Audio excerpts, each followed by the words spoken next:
Este é mais um Por Trás das Finanças, diretamente aqui no canal Empresa Forte, com ele, o especialista Igor Duarte. Mais uma vez, obrigada, Igor, por estar aqui, né, falando sobre finanças para quem quer ver o seu negócio melhorar e crescer. Não é isso? Show de bola! Canal Empresa Forte para você. Se ainda não nos segue, já deixa o seu like, já segue, já ativa o sininho se estiver vendo no YouTube para não perder as atualizações e não perder uma dica valiosa que vai deixar a sua empresa cada vez mais forte. E hoje nós vamos te ensinar a definir o salário dos sócios. É um problemaço isso nas empresas. Mas tem salário, dono? Fala.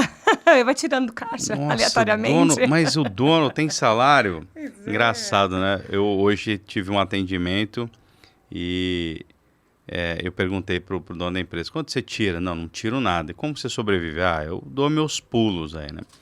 Daí depois, quando a gente vai averiguar o fluxo de caixa da empresa, a gente descobre que ele não tirava nada, só 15 mil reais por mês. Mas daí ele falou, nossa, verdade que eu tiro isso? Eu não sabia.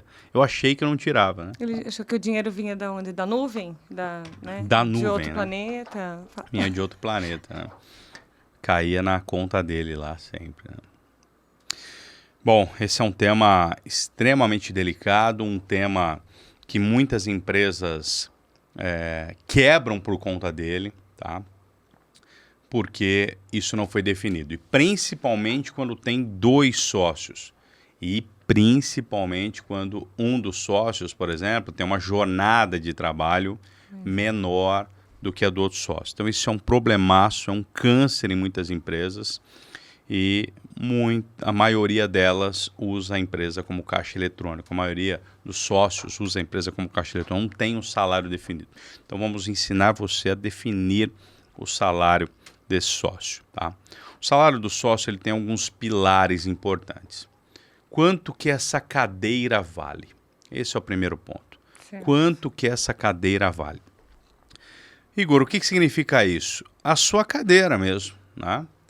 Você tem 3 áreas ali na empresa, 3 pilares que você pode comandar.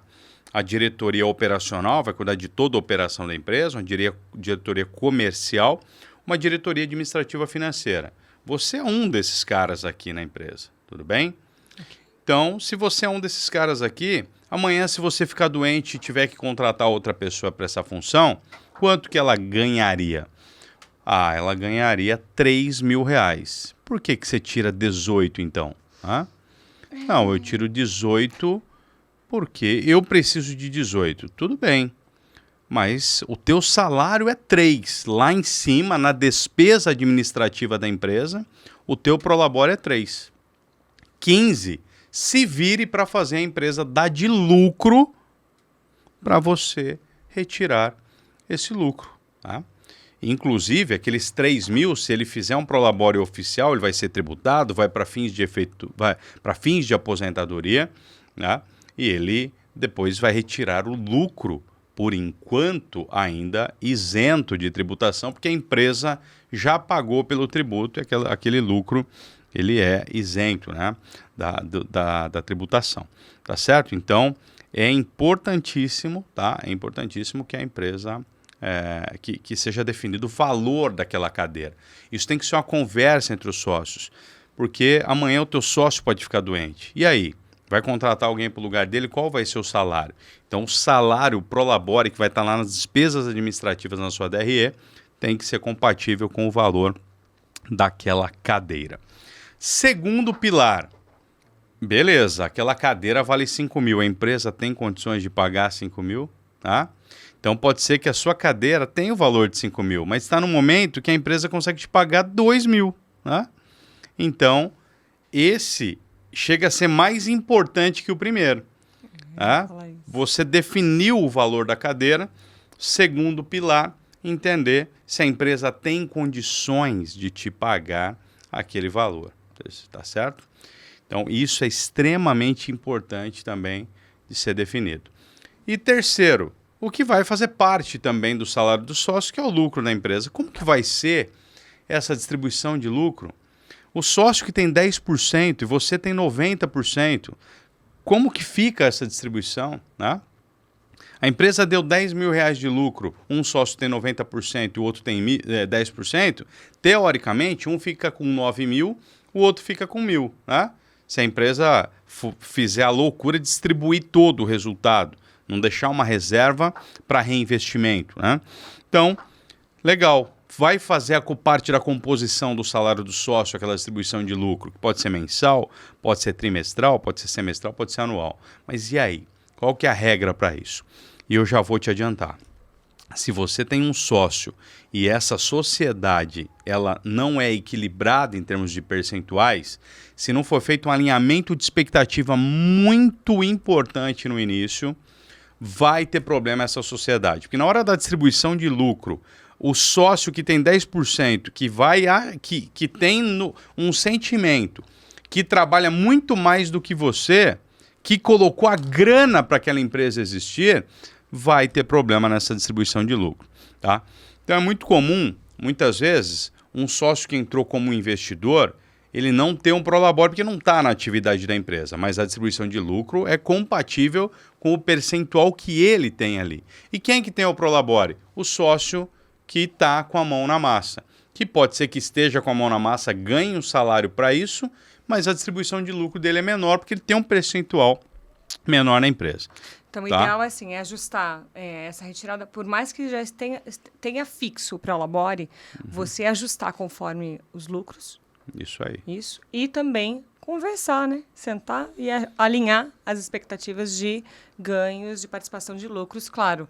Vendo aí o que é importante, Igor. Quanto por cento ele pode guardar para investir e quanto por cento ele divide os lucros de fato. Isso também tem que ser em contrato, é isso? Isso aí, tem que ser em contrato, pode ser um acordo de acionistas, né? Um acordo entre sócios, para que não tenha depois esse ruído. E o ruído, ele vem no mínimo ali, sabe? Sabe onde vem o ruído? O sócio usou o carro dele particular naquela semana inteira, naquele mês inteiro, e não foi alinhado que a despesa de combustível a empresa que ia pagar. Coisa pequena. Uma coisa besta. Tá? Ou ele abasteceu o carro com o cartão corporativo da empresa e o outro sócio viu nas redes sociais que ele foi para a praia no final de semana. Né? E aí, será que ele abasteceu o carro da empresa, né? ou o nosso carro, o carro pessoal, com o cartão da empresa e usou esse valor para ir para a praia? Vai acontecer o problema no detalhe, naquela falta de alinhamento. Tá? Aquele sócio que foi almoçar com o cliente e pagou o almoço daquele cliente, aquilo não tinha sido combinado e fez a empresa pagar. Então, esse é um detalhe importantíssimo, né? A gente acabou entrando em outro assunto, mas o salário do sócio, como ele tem diversas ramificações, e inclusive o salário do sócio pode envolver, sim, um benefício de um carro da empresa para ele andar por onde ele bem entender, abastecido inclusive pela empresa, isso pode ser, mas se não tiver muito bem alinhado, vai ter problema entre os dois, entre os três, como eu já vi acontecer várias vezes, né? Entendi. Alinhar as expectativas, isso, o ideal é fazer no início da empresa ou em qualquer momento da empresa? Bom, o alinhamento de expectativas tem que ser feito semanal, mensal e principalmente toda vez que algum desconforto acontecer. Não pode ser igual muitos casamentos que acontecem, né? Que o marido ou a esposa vão acumulando as falhas, vão acumulando os desconfortos para depois vomitar de uma única vez. Então, aconteceu algum ruído, chama imediatamente, senta e conversa. Poxa, não tínhamos alinhado isso aqui. Como que a gente faz agora? Então, desse jeito, a vida entre os sócios vai ser muito mais saudável. É isso aí. Entendi. Fazer uma planilha e definir. É isso.